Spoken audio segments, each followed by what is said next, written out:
हम अक्सर अपनी सोसाइटी में बोलते हैं कि ईगो एक गलत चीज है, कि ईगो अहंकार से दूर रहना चाहिए। एक पर्सन को बिल्कुल ईगो से दूर रहना चाहिए। ईगो वाले लोग बिल्कुल खराब होते हैं। हम अक्सर सुनते हैं, हमारे पेरेंट्स हमको टीच करते हैं कि ये चीज है। पर क्या आप जानते हो, ईगो या अहंकार के अगर नहीं होता तो आप जो लाइफ एक्सपीरियंस कर रहे हो वो कभी नहीं कर पाते। ईगो के कारण ही आप अपनी लाइफ एक्सपीरियंस कर पा रहे हो। Welcome friends, welcome to the vibrational channel. मेरा नाम जतिन है। आज हम बात करेंगे ईगो के बारे में। यहां पर मैंने एक डायग्राम बनाया है। ऑल दैट इज एक तरीके से गॉड हुए, क्योंकि God is all that is. सारी चीजें जो है सब कुछ भगवान है, और उसके बारे में बात कर चुका हूं। जो क्रिएटर है, ये मार्कर है, मैं हूं, आप हो, सब कुछ, सब चीजें क्रिएटर है। अब वो क्रिएटर अपने साथ ही एक गेम खेल रहा है, जिससे उसने अपने आप को एक लिमिटेशन में डाला है। अब वो लिमिटेशन क्या है? अब वो लिमिटेशन है ये ईगो वॉल और ये ईगो वॉल। जब ये पर्सन खड़ा होकर देखता है तो वो देख पाता है आईने में अपने आप को। जब ये पर्सन खड़ा होकर इधर देखता है तो वो देखता है दूसरे पर्सन को, पर उस दूसरे पर्सन में भी एक वॉल है, एक ग्लास की वॉल है। तो एक्चुअली ये जो वॉल है वो असली नहीं है, और ये जो मिरर है ये असली नहीं है। पहली बात तो ये सब एग्जाम्पल है। तो क्रिएटर ने क्रिएट किया इस पर्सन को, पर ये पर्सन देख नहीं पा रहा कि ये आया कहां से है, क्योंकि उसके सामने ये मिरर रखी हुई है। उस मिरर से, उस आईने से सिर्फ वो अपने आप को देख पाता है और अपने आप को फिजिकल बॉडी में एक्सपीरियंस कर पाता है। तो ईगो एक्चुअली हमको हेल्प करता है ताकि हम ये फिजिकल लाइफ जी पाए। अगर ईगो नहीं होता तो हमारी पर्सनैलिटी नहीं होती, और अगर हमारी पर्सनैलिटी नहीं होती तो ये एक्सपीरियंस नहीं हो पाता। और ये चीज गॉड जो कर रहे हैं, जो क्रिएटर कर रहे हैं, हम यहां पर आए हैं अर्थ पे, और हमारी जो आने वाली इनकारनेशंस होने वाली है, हो चुकी है, उन सब में हम सिर्फ और सिर्फ एक्सपीरियंस करने आए हैं। और हमारा गोल सिर्फ और सिर्फ एक्सपीरियंस है और रिमेंबर करना है कि हम कौन हैं। हमको रिमेंबर करना है कि हम कौन है, और ये जो रिमेंबरेंस की बात है वो आती है एक्सपीरियंस से आती है। तो एक तरीके से आप आयरनी देख रहे हो एक चीज की। रिमेंबर, अगर आप इसको ऐसे लिखोगे तो ये रीमेंबर, आप एक तरीके से रीजॉइन कर रहे हो इसको। तो आपका गोल ये है कि आप ईश्वर से एक तरीके से जुड़ जाओ।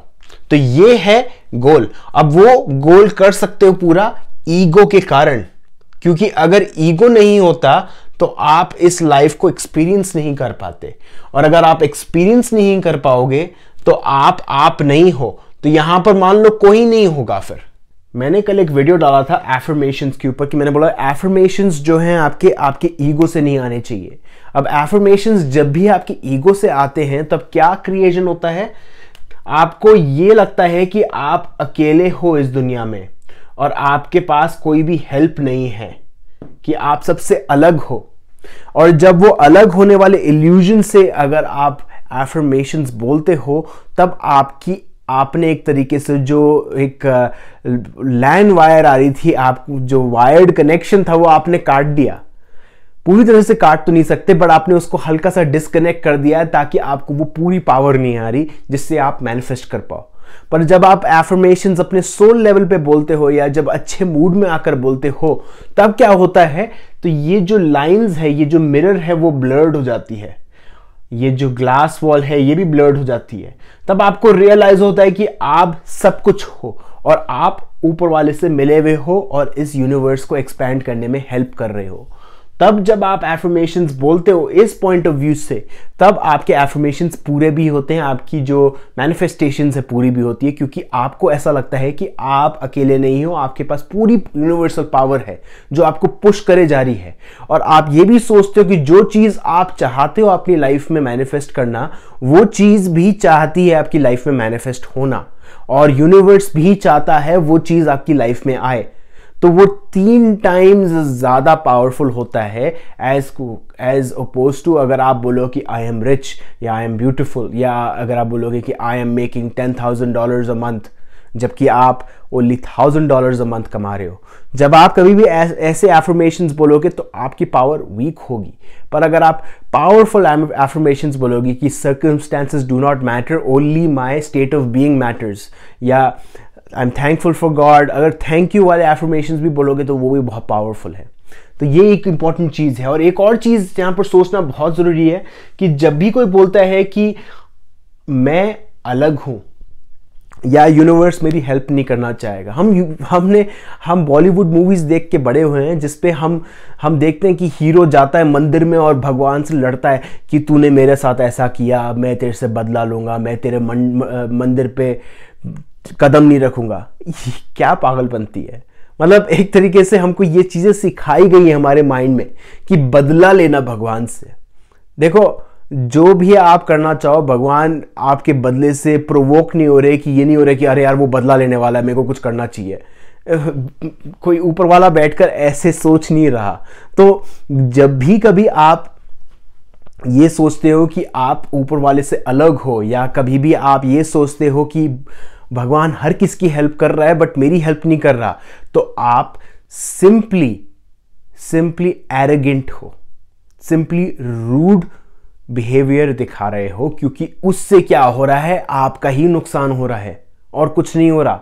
तो ये जो हमको बचपन से सिखाया गया है, हमारे पेरेंट्स ने हमको सिखाया है कि जब तक कोई बच्चा रूठता नहीं है उसको कोई टॉय नहीं मिलता, या जब तक वो बच्चा गुस्सा नहीं होता, या वो जब तक चिल्लाता रोता चीखता नहीं है तब तक उसको वो चीज़ नहीं मिलती। तो वो चीज़ हमने अपनी लाइफ में अपने आप इम्प्लीमेंट की है, और जब तक हम वो इम्प्लीमेंट करते रहेंगे तब तक हमारी लाइफ में वो चीज़ नहीं आएगी। और जब हम बोलेंगे कि थैंक यू जो मेरी लाइफ में इतनी सारी चीज़ें हैं, उल्टा बिहेवियर दिखाओगे यूनिवर्स को बोलोगे थैंक यू जो मेरी लाइफ में इतनी सारी चीज़ें हैं, और भी चीज़ें आएंगी 10 टाइम्स ज़्यादा पावरफुल होंगी, क्योंकि तब आप रियलाइज करते हो कि आपका डायरेक्ट लैंडलाइन कनेक्शन है ऊपर वाले से, आपका डायरेक्ट कनेक्शन है हर एक पर्सन से। ये पर्सन शायद आपकी जिस कंपनी में आपको जॉब चाहिए उस कंपनी का सीईओ है, और आपको रियलाइज होगा कि इस पर्सन में और आप पर्सन में कोई भी डिफरेंस नहीं है, वो दोनों एक ही सोर्स से आते हैं। जब आप इस कनेक्शन से सोचोगे, हर एक चीज आपकी इजी होगी, हर एक चीज आपके फेवर में काम करेगी, और कोई भी चीज आपको रोकेगी नहीं। Simple as that. So remember, whenever you are thinking that you are not getting any help from universe and everyone else is, then you are simply acting arrogant, and you need to stop that behavior right away. Be careful whenever you are being negative. जब भी कभी आप negative होते हो, उस चीज को notice कीजिए, क्योंकि वो नेगेटिव चीज आपको आकर काटेगी। इसलिए थैंकफुल होइए, वो बहुत ज़रूरी है। ईगो जो है वो हमेशा हेल्प करता है आपकी, उसको अपने फेवर में यूज़ कीजिए, ना कि अपने अगेंस्ट यूज़ कीजिए। Thank you very much. कोई क्वेश्चंस हो प्लीज़ पूछिए।